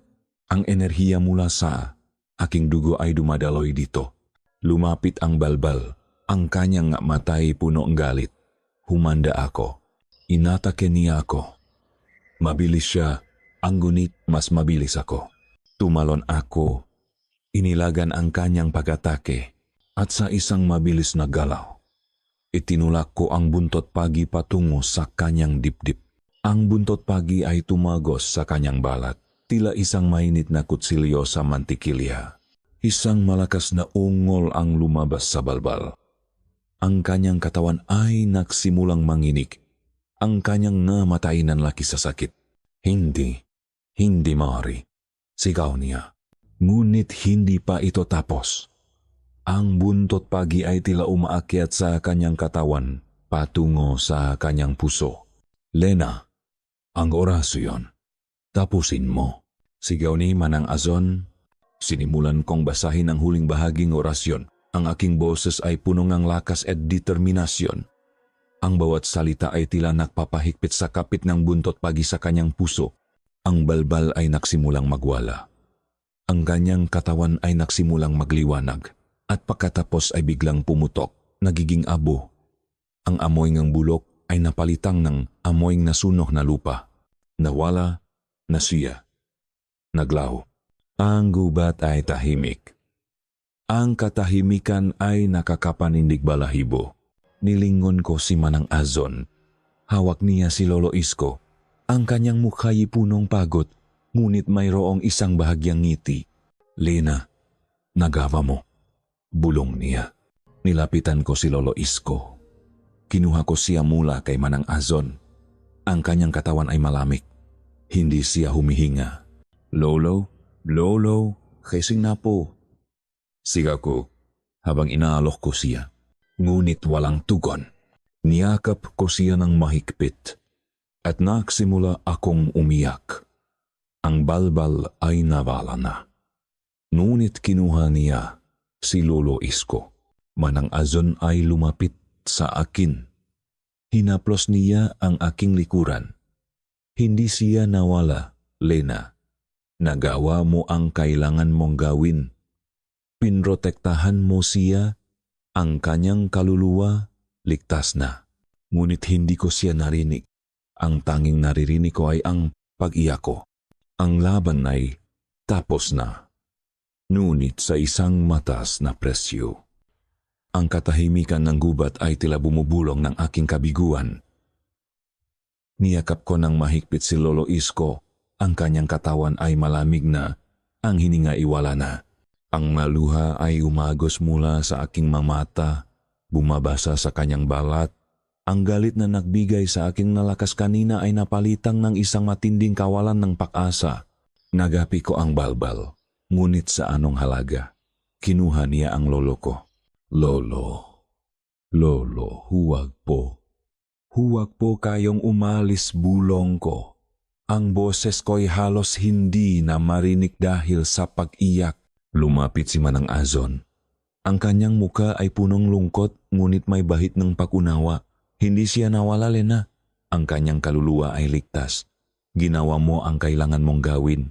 Pinrotektahan mo siya. Iniligtas mo siya mula sa balbal. Ngunit paano ko matatanggap iyon? Ang aking lolo, ang taong nagturo sa aking napakaraming bagay, ang taong nagbigay sa aking kanyang pamana, ay wala na. Bakit? Bulong ko. Bakit kailangan kong maranasan ito? Bakit kailangan ko siyang mawala? Hinaplos ni Manang Azon ang aking likuran. Ang mga bagay sa mundong ito ay may dahilan, Lena. Ang mga ramos, ang inyong lahi ay laging may papel. Ngayon, ikaw na ang tagapagtanggol, ang nagpapanatili ng balanse. Puno ako en galit. Galit sa balbal. Galit sa kapalaran. Galit sa sarili ko dahil hindi ko siya nailigtas. Ngunit habang umiiyak ako, may naramdaman akong kakaiba. Ang aking kamay na nakakapit pa rin sa buntot pagi ay biglang umapoy. Hindi apoy na nakakapaso, kundi apoy na nagbibigay ng init. Tiningnan ko ang buntot pagi. Nagliliwanag ito. At mula sa buntot pagi, isang maliit na sinak ng liwanag ang lumabas at pumasok ito sa katawan ni Lolo Isko. Nagulat ako at nangyari ang isang bagay na nagpatindig ng balahibo ko. Huminga si Lolo Isko. Isang mahina, ngunit malinaw na hininga. Lolo, sigaw ko. Puno en pag-asa. Dahan-dahan, idinilat niya ang kanyang mata. Malabo pa rin, ngunit may bakas ng pakilala. Lena, Apo, napayakap ako sa kanya ng mahigpit. Buhay ka, Lolo. Buhay ka. Ngumiti si Lolo Isko. Salamat sa iyo, Apo. Nariyan ka. Sa huling sandali, narito ka. Salamat sa pag-ingat mo sa akin. Tumulo ang luha mula sa aking mga mata. Ngunit sa pagkakataong ito, luhang kaligayahan. Lumingon ako kay Manang Azon. May luha rin sa kanyang nga mata. Ngunit ngumiti siya sa akin. Ang dugo mo, Lena, ang iyong pananampalataya. Hindi ka lang nagaping balbal. Iniligtas mo ang lolo mo mula sa kanyang kamatayan. Ipinaliwanag ni Lolo Isko. Ang kanyang boses ay mas malinaw na ngayon. Ang balbal, kumakain siya ng laman at kaluluwa. Ngunit dahil ginamit mo ang orasyon, ang iyong dugo at ang buntot pagi, nabasak mo ang kanyang kapangyarihan. Hindi niya nakain ang aking kaluluwa, ang aking katawan ay nanatiling buo.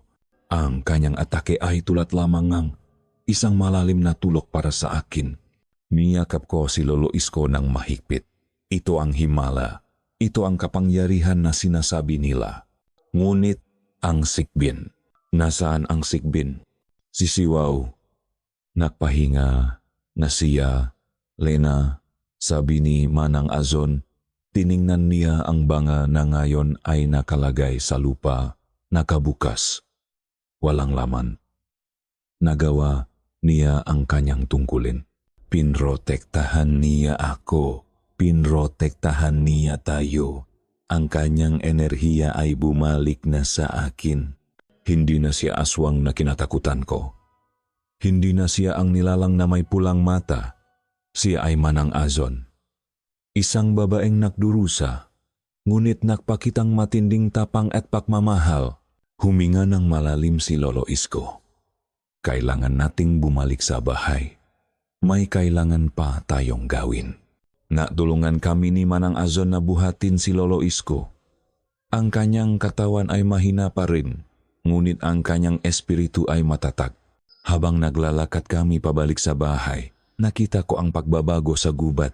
Ang amoy ng bulok ay nawala, ang hangin ay sariwa, at ang matunong kagubatan ay tila nagbabalik sa normal. Nakarating kami sa bahay.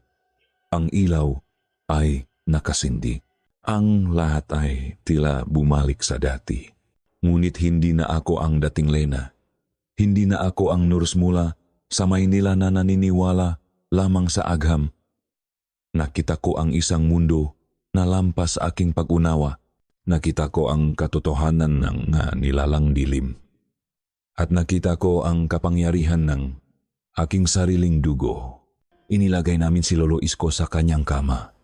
Ang kanyang pahinga ay mas normal na ngayon. Lumingon ako kay Manang Azon. Mayroong isang bagay na kailangan kong gawin. Lumapit ako sa kanya. At niyakap siya. Salamat, Manang Azon. Salamat sa pagtitiwala mo sa akin. Salamat sa lahat.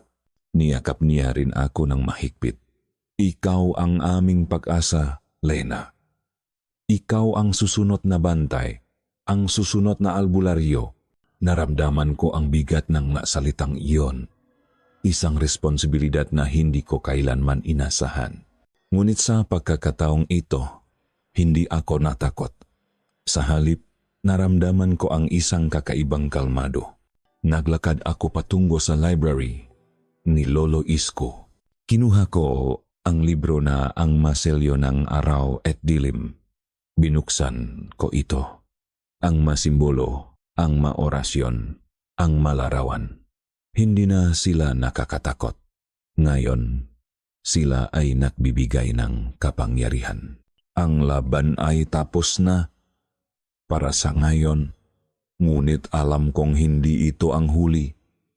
Ang mundo ay puno ng lihim at ako, si Lena, ay handa nang harapin ang ito. Ang maaraw ay lumipas, naging linggo. Pagkatapos ay buwan.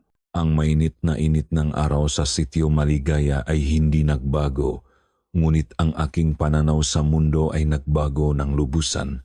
Ang mga bakas ng pakikipaglaban sa balbal ay unti-unting nawala sa kagubatan, ngunit ang mga bakas nito sa aking kaluluwa ay mananatili magpakailanman. Hindi na ako ang Lena na dumating sa maliit na probinsyang ito, ang nurse na naniniwala lamang sa agam at lohika. Ngayon, ako si Lena Ramos, isang albularyo, isang bantay. Ang tagapagmana ang isang sinaunang selyo. Si Lolo Isko ay unti-unting gumaling. Bagamat ang kanyang lakas ay hindi na tulad ng dati, ang kanyang mga mata ay nanatiling malalim, punong karunungan at isang pag-unawa sa mga bagay na lampas sa karaniwan. Tinitignan niya ako ng may pagmamalaki, ngunit mayroon ding bahit ng pag-aalala. Alam niya ang bigat ng responsibilidad na ipinasa niya sa akin. Madalas kaming mag-usap sa gabi, sa ilalim ng buwan, habang tinuturo niya sa akin ang maorasyon, ang maalamang gamot, at ang maalihim na paraan ng pagpagaling at pagprotekta. Ang bawat aral ay tila nagbubukas ang bagong pinto sa isang mundo na dati itinuring kong katang-isip. Ang aking relasyon kay Manang Azon ay naging komplikado, ngunit malalim. Ang takot na naramdaman ko sa kanya noon ay napalitan ng isang kakaibang paggalang.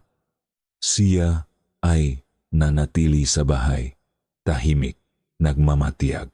Ang Sigbin ay hindi na lumabas mula sa banga na ngayon ay nakatago na sa isang lihim na lugar sa ilalim ng lupa malapit sa isang sinaunang bato na tinawag ni Lolo Isko na pundasyon ng selyo.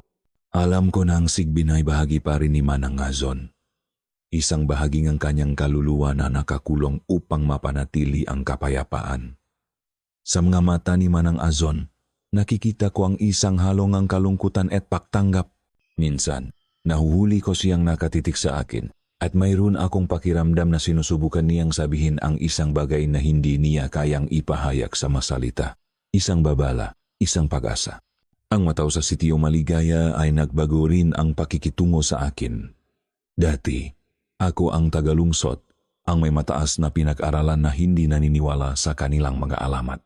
Ngayon, may paggalang sa kanilang natingin na sinamahan ng bahagyang pagkatakot. Lumalapit sila sa akin para humingi ng payo, hindi lang sa mga sakit, kundi sa mga kakaibang pangyayari. May mga gabi na may kakatok sa aming pinto, humihingi ng tulong para sa mga panaginip na binabagabag ng masasamang espiritu o mga hayop na nagiging kakaiba ang kilos. At sa bawat pagkakataon, ginagamit ko ang mga aral ni Lolo Isko at ang bagong kaalaman na nakuha ko. Isang gabi, habang naglalakad ako sa labas ng bahay, tiningnan ko ang buong Sitio Maligaya. Ang mailaw sa bawat kubo ay tila mabituin na kumikinang sa dilim. Tahimik ang lahat. Ngunit ang katahimikan na iyon ay hindi na simpleng katahimikan. Ito ay isang katahimikan na puno ng pagbabantay. Alam ko na ang manilalang ng dilim ay hindi nawawala. Ang balbal ay nalipol, ngunit maraming iba pa. Maraming nagtatago sa anino, naghihintayng tamang pagkakataon. Narinig ko ang mga kwento mula sa iba pang matatanda sa Sitio Maligaya tungkol sa makapre na nagtatago sa matatayok na puno, maduwende na nagtatago sa ilalim ng lupa at mga angkanto na namamahay sa mailog. Hindi na ako natatakot sa kanila tulad ng dati. Ngayon, may paggalang na ako sa kanila. Ang aking buhay ay naging isang patuloy na pag-aral. Sa umaga, inaalagaan ko si Lolo Isko. Tinutulungan ko ang mataw sa makaraniwang sakit gamit ang aking kaalaman sa medisina. Sa gabi, nagbabasa ako nga lumang libro, nagsasanay nga orasyon, at naghahanda para sa kung anuman ang darating. Ang aking backpack ay hindi na puno nga gamit ng nurse. Ngayon, ito ay punong bawang, asin, tuyong buntot pagi, at ang botong langis kang niyok na may dugo ko. Ito na ang aking bagahe. Minsan, sa gitna ng gabi, nagigising ako sa isang mahinang kaluskos. Hindi ito daga, hindi rin ito alikabok. Ito ay isang tunog na nagpapaalala sa akin ng presensya ng Sigbin. Hindi na ito ang Sigbin na kinatakutan ko. Ngayon, Ito ay isang paalala. Isang paalala na ang mundo ay mas malaki kaysa sa ating iniisip. Ang amoyng lupa at lumang dahon ay naging pamilyar sa akin. Ang huningang gakuliklik ay naging musika. Ang malamig na simoyngang hangin ay naging isang kaibigan. Ang nga anino ay hindi na nagpaparamdam ng takot. Ngayon, sila ay nagpaparamdam nga pagunawa. May mga raw na naisip ko ang Maynila, ang nga ospital, ang nga ilaw ng siyudad, ang aking mga kaibigan. Ngunit ang ideya ng pagbabalik ay tila malayo na. Hindi ko na kayang iwanan ang sitio Maligaya. Hindi ko na kayang iwanan si Lolo Isko at Manang Azon. At hindi ko na kayang iwanan ang responsibilidad na ito. Ang aking makamay ay hindi na lang makamay ng nurse. Ngayon, sila ay makamay ng albularyo. Ang aking mamata ay hindi na lang mga matang siyentipiko. Ngayon, nakikita ko na ang mundo sa likod ng makurtina. Ang pagiging albularyo ay hindi lang tungkol sa pagpapagaling. Ito ay tungkol sa pag-unawa sa balanse. Ang balanse sa pagitan ng tao at ng manilalang ng dilim. Ang balanse sa pagitan ng agam at ng espiritualidad. At ang balanse sa pagitan ng pag-asaan ng takot. Isang huling gabi, habang nakatayo ako sa labas ng bahay, tiningnan ko ang buwan. Ito ay bilog at maliwanag, at sa kanyang liwanag, nakita ko ang isang anino na lumipas sa gubat. Hindi ito nakakatakot. Ito ay isang paalala. Ang balbal ay nawala na, ngunit ang mga anino ay hindi kumukupas. Ang laban ay patuloy. At ako, si Lena Ramos, ay handa.